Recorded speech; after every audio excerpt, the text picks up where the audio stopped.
Bonjour à tous et à toutes, bienvenue pour ce webinaire de présentation du programme européen Infraship.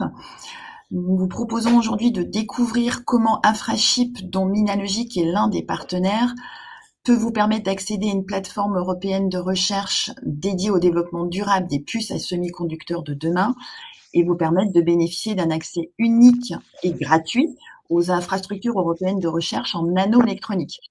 Alors, c'est Tony Mindron, notre directeur micro, nano et technologie quantique, qui va vous présenter les avantages du programme, ses opportunités concrètes, ses modalités et comment accéder facilement à ce dispositif européen.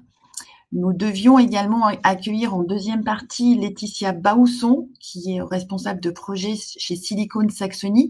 Alors Silicon Saxony, pour ceux qui ne le connaissent pas, c'est l'un des partenaires du programme Infraship. C'est un pôle de compétitivité mondiale qui est situé à Dresde en Allemagne et qui est destiné aux technologies semi-conducteurs sur silicium.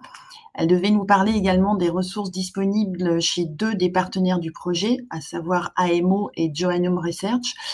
Malheureusement, pour des raisons personnelles, Laetitia ne peut pas être parmi nous aujourd'hui, mais Tony va la remplacer au pied levé et nous présenter ce qu'elle devait nous présenter. Sans plus attendre, Tony, je te laisse la main. Merci Nathalie, bonjour à tous et à toutes. Donc, je vais sans plus attendre vous introduire ce programme Infraship.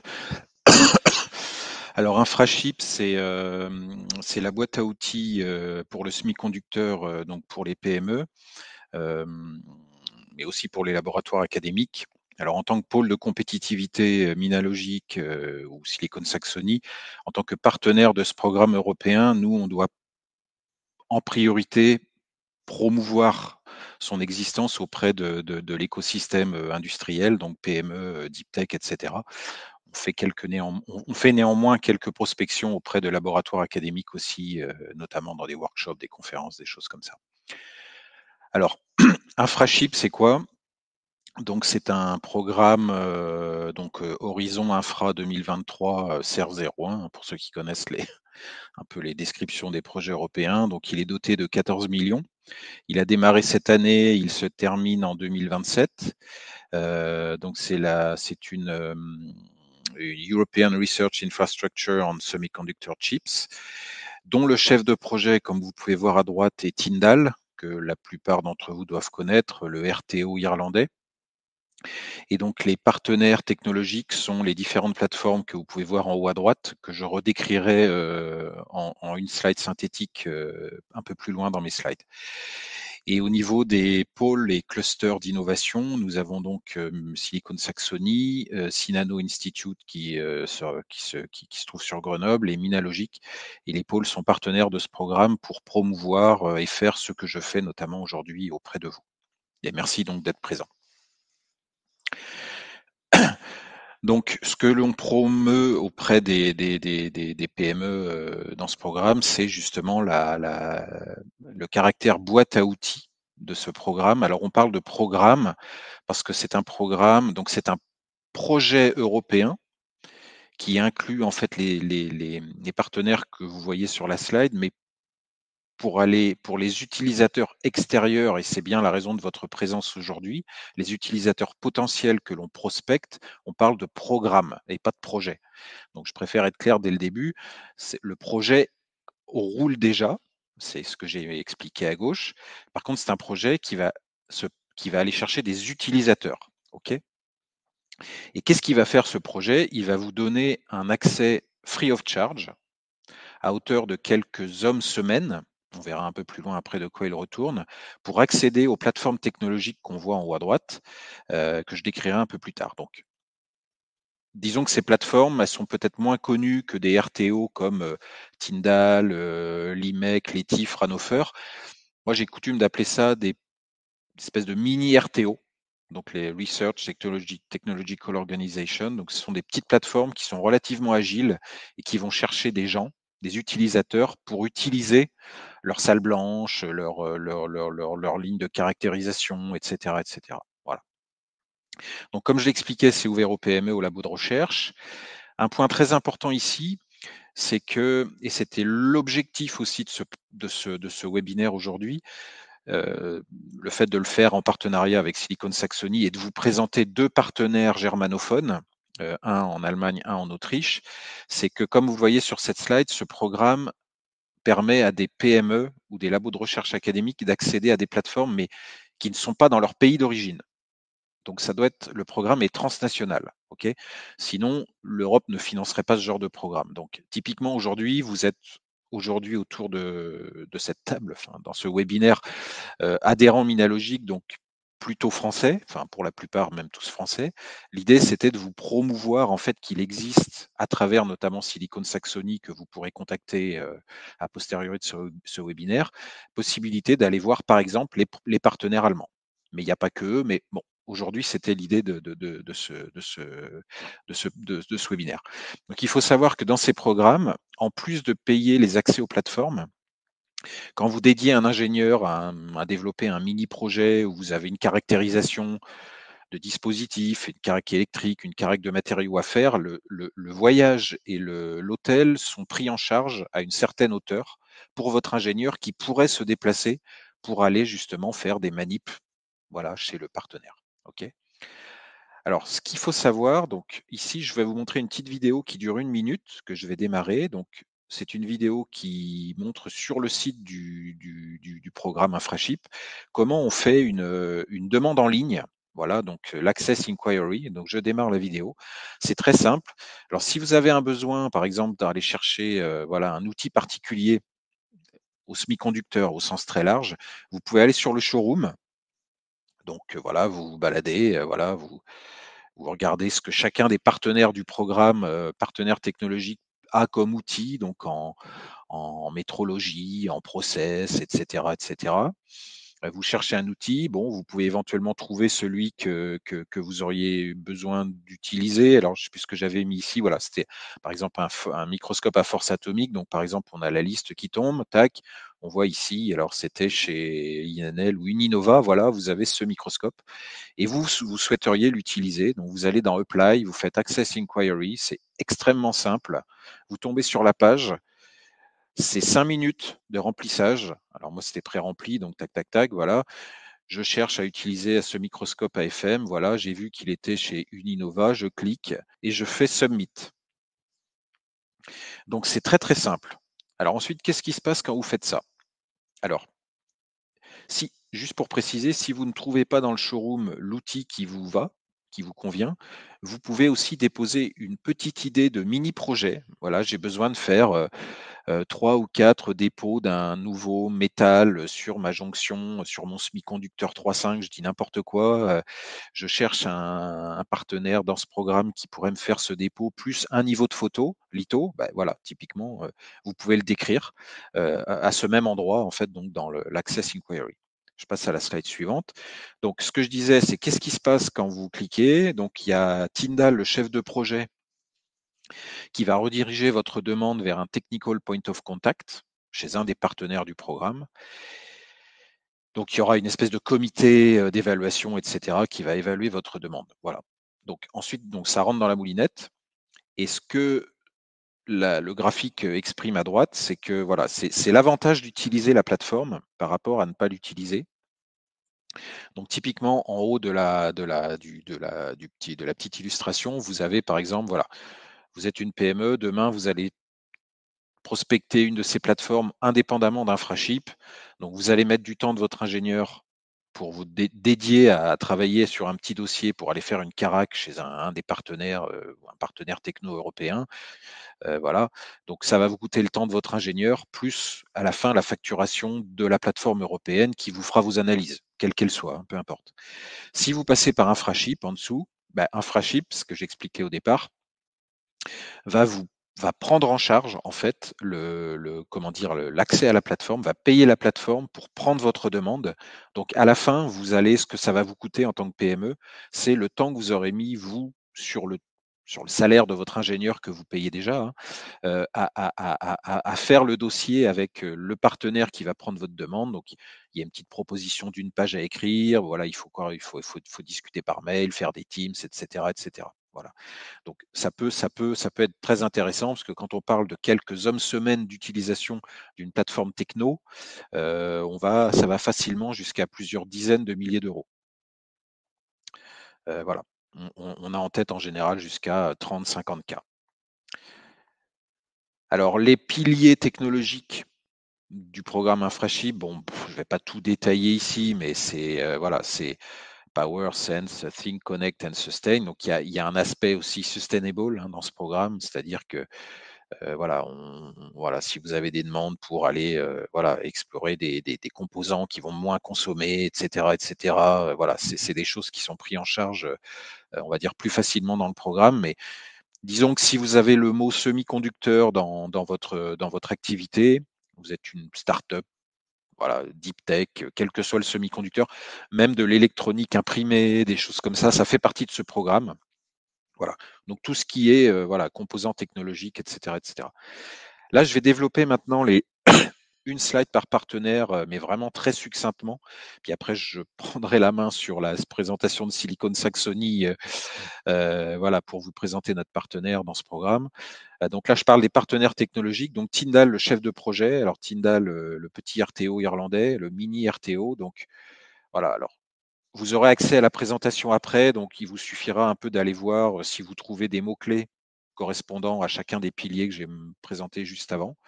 Donc typiquement, Tyndall, moi je les ai visités, ils ont une belle salle blanche, alors qu'il doit être en 150 millimètres peut-être bien, je sais plus si c'est, alors c'est entre 100 et 200, mais je sais plus voilà, ils ont peut-être un hybride, voilà, mais ils ont une belle salle blanche, ils font beaucoup de choses, ils font du quantique, ils font du 3.5, ils font du silicium, ils font plein de choses. Donc n'hésitez pas à aller les voir. Alors Chalmers, c'est une université technologique en Suède, à Göteborg de mémoire. Donc, de la même manière, vous pouvez trouver des mots-clés comme Quantum, RF Component, Device Fabrication. Donc ça, voilà, vous pouvez voir ici les petites illustrations à droite. Vous voyez qu'ils ont aussi une salle blanche. Moi, je les ai pas visités, donc je connais pas bien leurs infrastructures, mais je sais qu'ils ont des belles salles blanches aussi. Alors, il y a des partenaires grecs. Donc, il y a Demokritos. Donc, c'est NCSRD. Alors, c'est National, je ne sais plus exactement, près d'Athènes. Donc pareil, c'est une plateforme qui a une petite salle blanche, qui offre beaucoup de moyens de caractérisation spécifiques, qui fait des biosensors, des MEMS, voilà, etc. Donc n'hésitez pas à aller voir sur leur site. Vous avez à chaque fois un QR code en haut à droite qui vous transfère sur le site directement. Donc le HMU, qui est le Hellenic Mediterranean University. Donc, alors je suis désolé, je sais plus où c'est en Grèce, mais je crois que c'est loin d'Athènes. Mais bon, voilà, c'est un institut qui est assez connu quand même. Alors eux, ils ont je pense que c'est des plus petits moyens, mais je pense que c'est des gens qui sont très agiles et très demandeurs de partenariat avec des PME. Alors ici, donc la FMNT pour les Grenoblois, c'est la plateforme CNRS qui regroupe plusieurs labos, dont le LTM pour ceux qui connaissent, le LMGP, etc. Donc là, c'est pareil, on a une plateforme qui offre de nombreuses disciplines, dont la spintronique notamment. Voilà, ils ont beaucoup de choses là-dessus, mais pas que. Ils ont de la photonique, de l'optique, etc. Alors malheureusement pour vous, comme en tant que Français, vous ne pourrez pas travailler avec la FMNT, puisque comme je le rappelle, je l'ai dit tout à l'heure, il faut que ce soit transnational. Donc Uninova, c'est au Portugal. Pareil, c'est une petite plateforme. Vous pouvez voir ici les différentes. Alors eux, ils font de l'électronique imprimée notamment, si ça peut intéresser voilà, donc stretchable and flexible sensors. L'INL, c'est aussi donc l'International Liberian Nanotechnology Laboratory. Alors eux, pareil, ils sont à côté de Braga, je crois. Pareil, mots-clés, quantum, spin, advanced sensitive sensor, voilà. Ils ont une salle blanche, ils ont beaucoup de moyens de caractère de matériaux, si ça peut vous intéresser, voilà. Et Joanneum Research, que je vais présenter après aussi, j'ai une slide que m'avait donnée Silicon Saxony. Donc Joanneum Research, c'est un peu, moi je les connais pas bien, mais je pense que de ce que j'avais compris, c'est un peu un Fraunhofer autrichien, un peu, parce qu'ils sont disséminés sur le territoire autrichien. Pareil, bon, je pense qu'ils ont des belles salles blanches, donc n'hésitez pas si vous avez des demandes, allez toquer à la porte de ces gens-là. Et donc Amo, donc qui est un partenaire allemand, qui est moins connu que les Fraunhofer et qui se trouve à Aix-la-Chapelle, donc Aren, à côté de la frontière belge. Pareil, qui possède des salles blanches et nombreux moyens de caractérisation, voilà, et qui, bon, là, il y a des mots-clés comme le graphène, etc.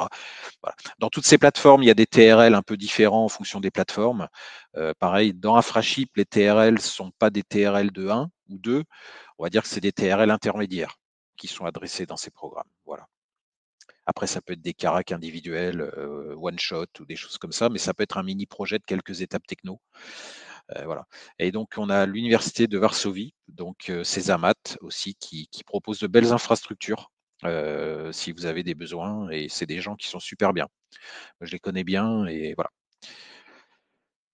Voilà pour la partie infrachip. J'espère que j'ai été clair. Je vais dérouler en espérant bien, bien présenter Silicon Saxony. Et puis, alors je suis désolé, je vois pas du tout l'interface avec le chat. Je ne sais pas s'il y a des questions qui apparaissent, mais je propose de faire les questions et réponses à la fin.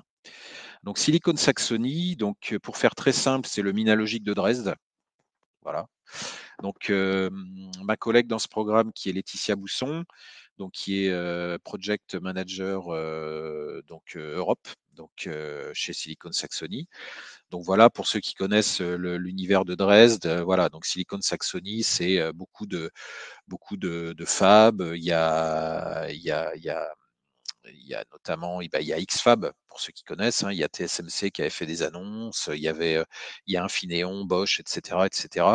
Donc il y a tout un écosystème évidemment de deep tech PME. Voilà, pour vous qui connaissez Minalogic, on va dire que c'est un peu le pendant ou l'analogue de Minalogic, écosystème grenoblois de la microélectronique, mais à Dresde. Donc dans l'Est, Excelmine de l'Est, côté voilà, Est.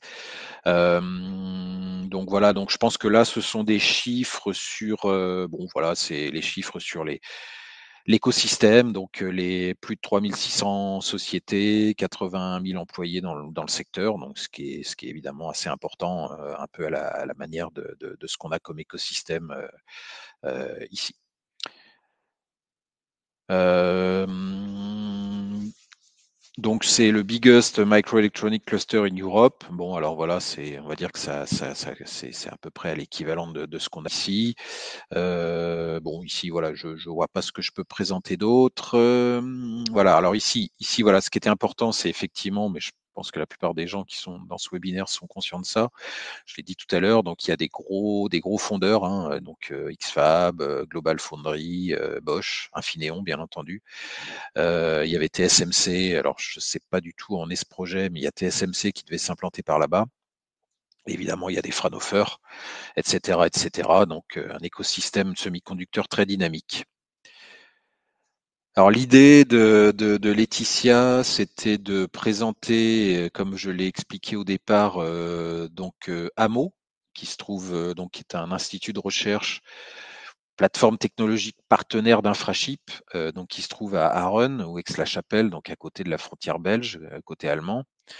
Voilà, donc Amo, voilà l'institut. Donc, je découvre en même temps, quasiment. J'avais jeté un œil quand même sur la slide, mais donc c'est un institut qui propose des salles blanches, donc 400 mètres carrés. Donc, il y a 80 personnes dans le staff.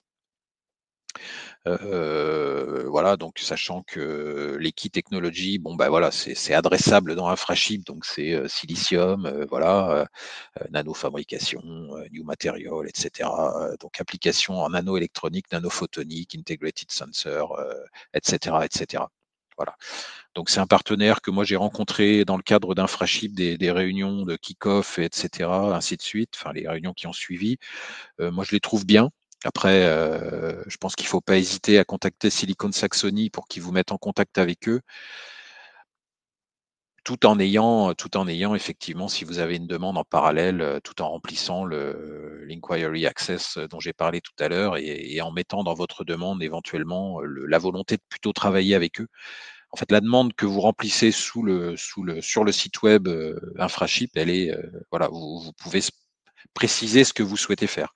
C'est tout à fait ouvert. Donc après, comme j'expliquais, il y a il y a un comité dans le programme qui se réunit pour discuter des demandes qui arrivent tous les jours, etc., etc. Et quelle est la priorité à mettre dans le pipe en fait des demandes qui arrivent, parce qu'on a beaucoup de demandes qui viennent d'académiques aussi. Voilà. Donc le Nano Photonic Research Group, je pense que c'était voilà rattaché à AMO, donc à Aaron. Alors là, je sais pas trop comment décrire ça. Je pense que ça va être un partenaire, mais alors je suis désolé, j'ai pas pu discuter avec Laetitia avant parce elle nous a prévenu ce matin un peu sur le tard, donc voilà. Mais si vous avez des questions sur les différentes slides, je vous propose évidemment de contacter Laetitia. Alors, on a oublié de dire que Laetitia est une Française, donc l'idée d'aujourd'hui, c'était de faire le webinaire en français. Donc, ce qui peut faciliter aussi, dans certains cas, les échanges avec Silicon Saxony. Alors voilà, donc toujours RWTH, Aaron University, qui propose voilà différents types de ressources, donc liées ici au graphène. Bon, graphène, je ne sais pas s'il y a déjà des choses industrielles à faire à partir de graphène, mais on est peut-être dans des TRL un peu plus bas ici, mais voilà. L'idée, c'était un peu de présenter les différents groupes qui travaillent avec AMO, donc les perovskites, pour ceux qui connaissent, hein, notamment pour le PV ou même pour les missions, pour les, les LED, etc. Donc, dispositifs optoélectroniques, on va dire. Donc voilà, alors ce qui est important, voilà, ce qui est intéressant, c'est le clean room. Donc chez AMO, voilà, vous avez encore une fois, je suis désolé, je connais pas bien leurs facilities, mais j'imagine qu'il doit y avoir à peu près tout type d'outils. Là, je vois un Oxford Instrument. Alors, je ne sais pas si c'est une machine d'ALD, mais ça peut y ressembler. Pour ceux qui auraient des besoins, voilà, en thin film deposition ou des choses comme ça, je pense que c'est des plateformes qui sont tout à fait intéressantes pour des mini-projets. Alors, Joanneum Research Material, donc comme j'expliquais, espèce de mini Fraunhofer, Fraunhofer autrichien. Je crois que là, j'ai qu'une slide. Donc, il y a un concept de pilot line, donc qui est ouverte en fait aux customers. Alors les customers, ce sont à la fois les académiques, mais aussi les entreprises, voilà, qui auraient des besoins de simulation, design, de rapid prototyping. Donc j'imagine que c'est pas j'imagine, c'est je suis sûr, dans ce dans ce genre de programme, il y a comment dire, la possibilité de faire des mini projets qui amènent à des POC est tout à fait possible. Voilà. On va faire la session questions-réponses. On a une première question de Tiffen qui nous demande si ce programme est exclusivement destiné aux PME et RTO. Alors, non. Alors, en fait, le programme, il est destiné aux PME, start-up, PME traditionnelles qui sont dans le semi-conducteur au sens très large et qui font de la R&D, bien entendu.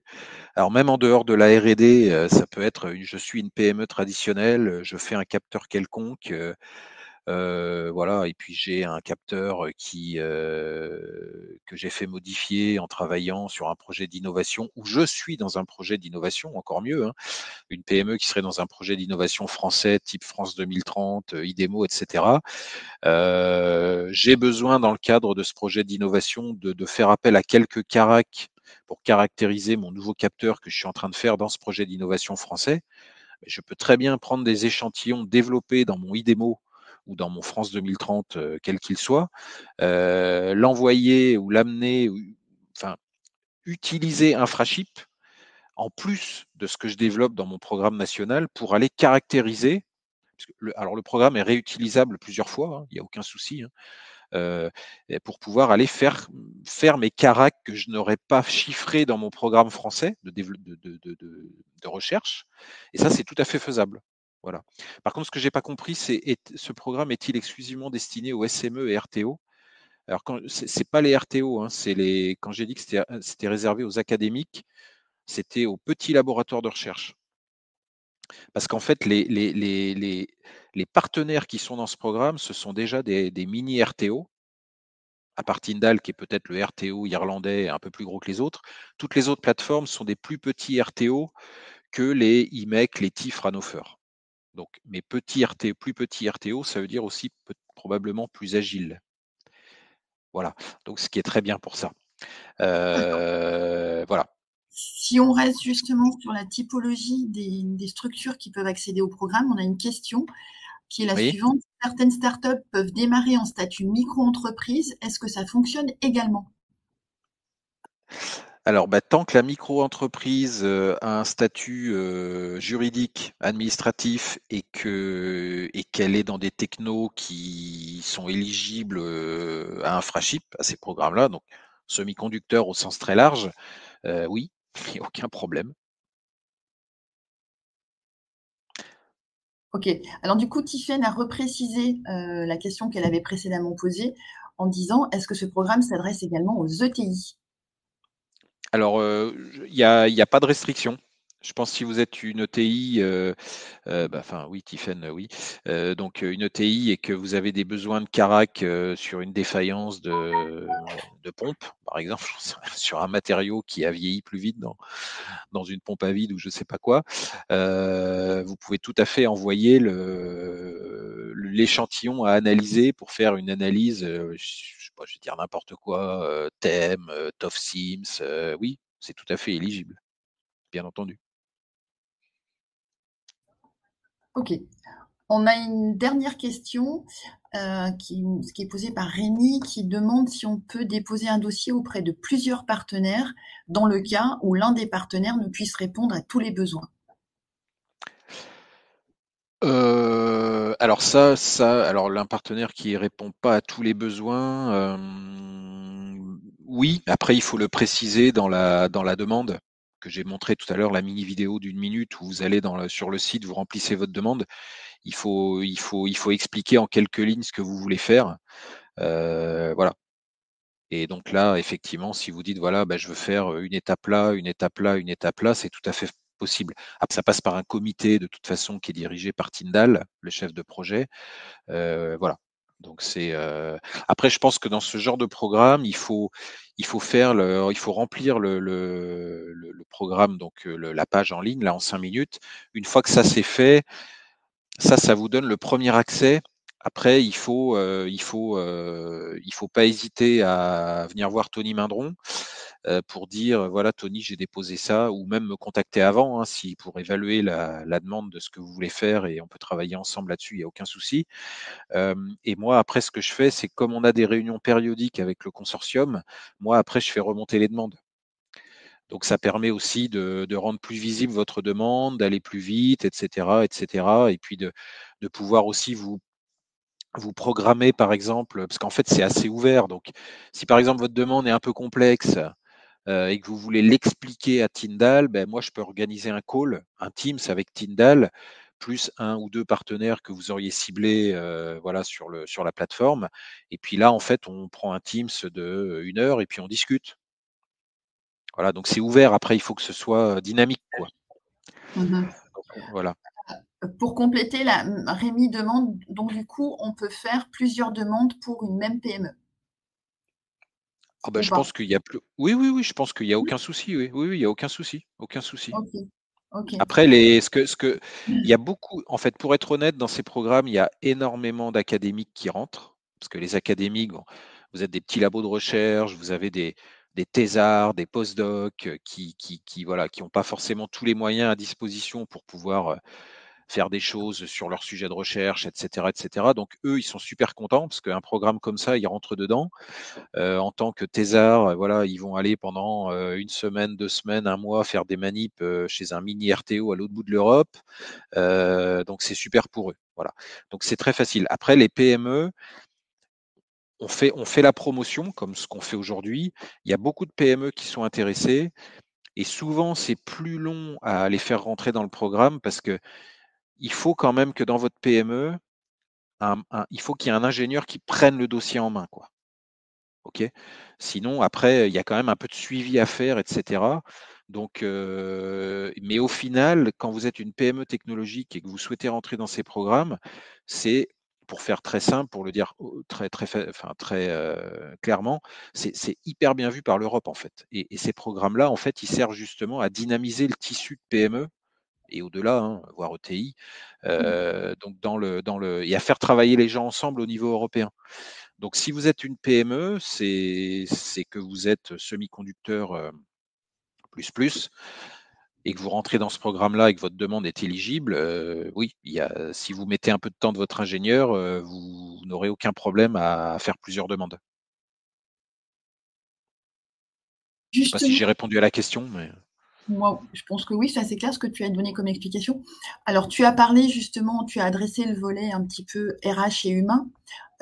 Justement, tu en as parlé, mais peut-être insister aussi sur le fait que il y a deux avantages aussi adjacents à ce programme européen, qui est l'accès à un portefeuille d'assistants techniques élargi et également un accès à des cours de formation pratique sur la fabrication, la caractérisation. exact. Alors ça, oui, mais alors ça peut s'adresser au SME, mais effectivement, là aujourd'hui, on ne propose que l'espèce de boîte à outils que propose ce programme à destination des académiques et des PME.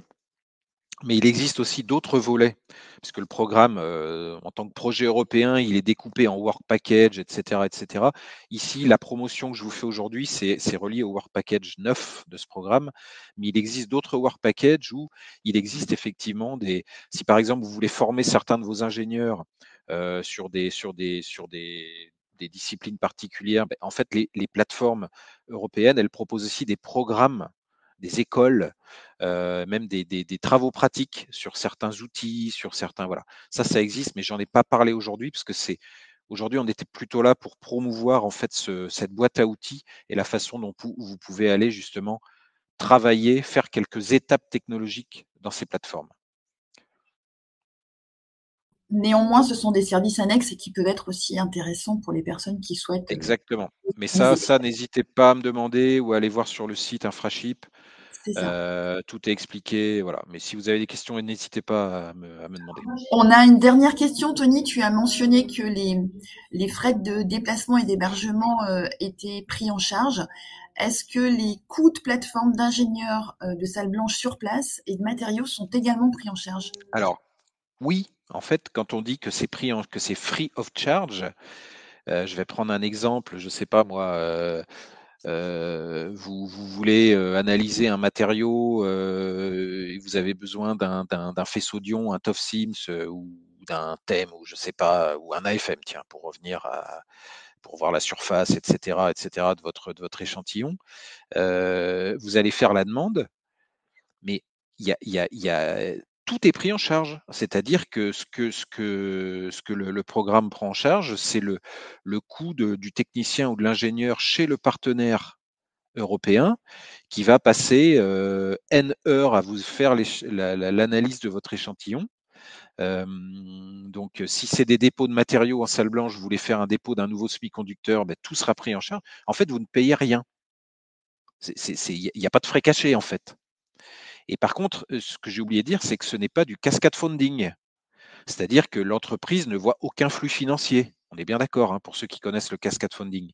Ce sont les plateformes européennes qui touchent de l'argent de ce programme-là, confère première slide 14 millions, pour accueillir des demandes, en fait, d'utilisateurs académiques ou PME. J'espère que c'est assez clair. Donc, il n'y a pas de frais cachés, en fait. Mais par contre, évidemment, ça ne peut pas être des gros projets de recherche. Donc, ça se limite à quelques hommes semaines d'utilisation de la plateforme techno, du mini RTO. Mais pour l'entreprise, il y a aucun flux financier et il n'y a pas de. Voilà. Si le RTO prend votre demande de Caraca FM, TOF Sims ou n'importe quoi, eh ben, il va y avoir un déroulé, un petit planning qui va être fait. Un jour, il y a un des ingénieurs de chez vous qui va aller sur place avec ses échantillons, faire les analyses. Vous allez repartir avec vos échantillons et les analyses. Et il n'y aura rien à payer. Je ne peux pas le dire plus clairement, quoi. Aujourd'hui, Je préfère insister parce qu'on me pose souvent la question des frais cachés ou qu'est-ce que. Non, il n'y a rien en fait. voilà. Voilà, il faut juste trouver C'est souvent le problème dans les PME, c'est la bande passante des ingénieurs pour pouvoir se mettre un petit peu là-dedans, interfacer avec Tyndall, interfacer avec le labo de recherche, enfin la plateforme techno, etc., etc. Et ça, évidemment, ça coûte de l'argent à l'entreprise puisque l'ingénieur est payé par l'entreprise pour faire déjà autre chose. Donc, il doit un peu extraire de son temps, de ce qu'il fait déjà, pour pouvoir, voilà. Et c'est là, donc c'est le diagramme que je montrais tout à l'heure, en fait, Oui. avec et sans. Ok. Voilà. Ok. Mais J'espère que c'est clair. oui, mais en fait, le free of charge, il est tellement rare qu'on se dit Exactement. toujours qu'il va y avoir des frais cachés et en fait, Non, non. tu dis que non. On a une dernière question et puis je pense que alors Rémi pose beaucoup de questions, peut-être qu'il serait pertinent que vous preniez à Ouais. tâche, directement Oui, ensemble. oui. Alors on prend une dernière question, quels sont les délais entre l'envoi de la demande et le versement par l'Union européenne?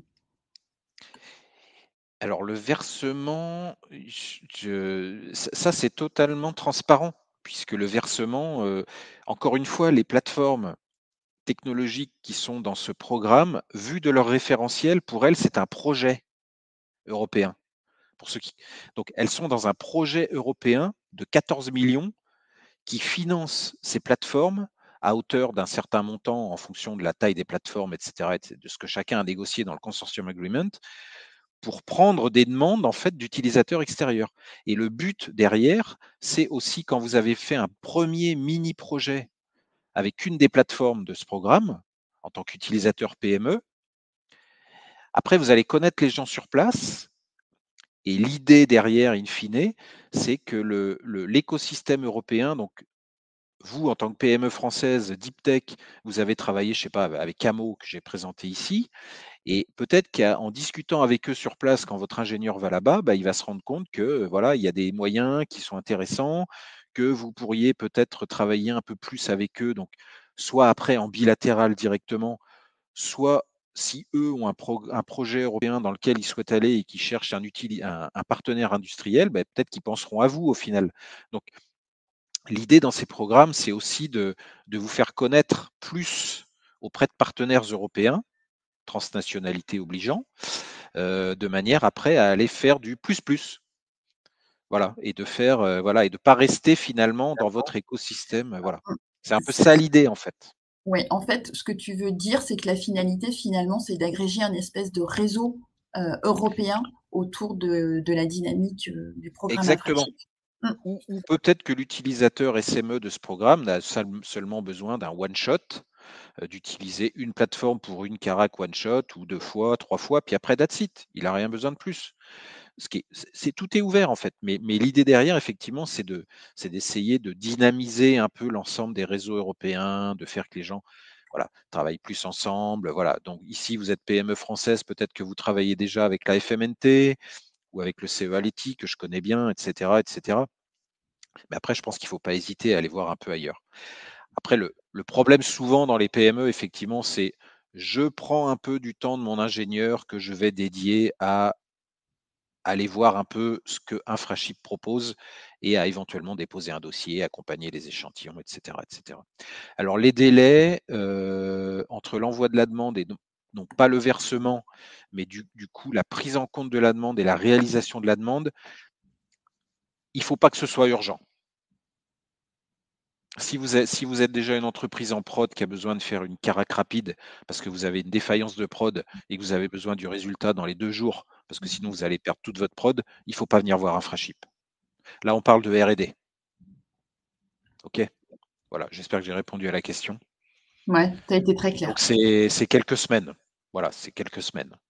Ouais, Après voilà, ça reste du court terme. si c'est un mini projet et qui a besoin de bien le préparer, et cetera, voilà, ça peut être un peu plus long. Si c'est un one shot, Caractème, AFM, TOFSIMS, encore une fois, je donne ces exemples un peu comme ça, généraux, là, ça peut être beaucoup plus rapide. Mais si c'est un mini projet avec des étapes techno, dépôt, photolitho, là, il faut monter le projet, il faut discuter, là, ça peut être plus long. Mais pour OK, une carac électrique ou matériaux, ça peut être très rapide. OK. Donc on est sur de l'anticipation quand même quelque part. Mmh. La R&D. C'est ça. Eh bien écoute, on est arrivé à l'issue de la session, Alors n'hésitez pas à me questions-réponses. contacter si j'espère que j'ai été clair. Encore une fois, donc malheureusement Silicon Saxony n'a pas pu participer, mais vous pouvez contacter, vous aurez les slides, vous pouvez contacter Laetitia Bousson sans problème. Et moi, ou moi dans un premier temps, si vous voulez avoir plus d'informations, si vous voulez qu'on discute un peu qu'on prémâche un peu votre besoin pour voir un peu comment on pourrait le formuler pour l'amener à Tyndall, etc., etc. Voilà. Alors si, juste un point que j'ai avant de clôturer, j'ai oublié de dire que en cas de confidentialité, alors il y a possibilité de faire un NDA si la demande est confidentielle pour les entreprises. Là, je ne parle pas pour les labos académiques, je parle pour les entreprises surtout. Ça peut être le cas pour un labo académique, mais c'est plus rare. Il y a moyen de demander un NDA. Voilà. Ce qui est non négligeable.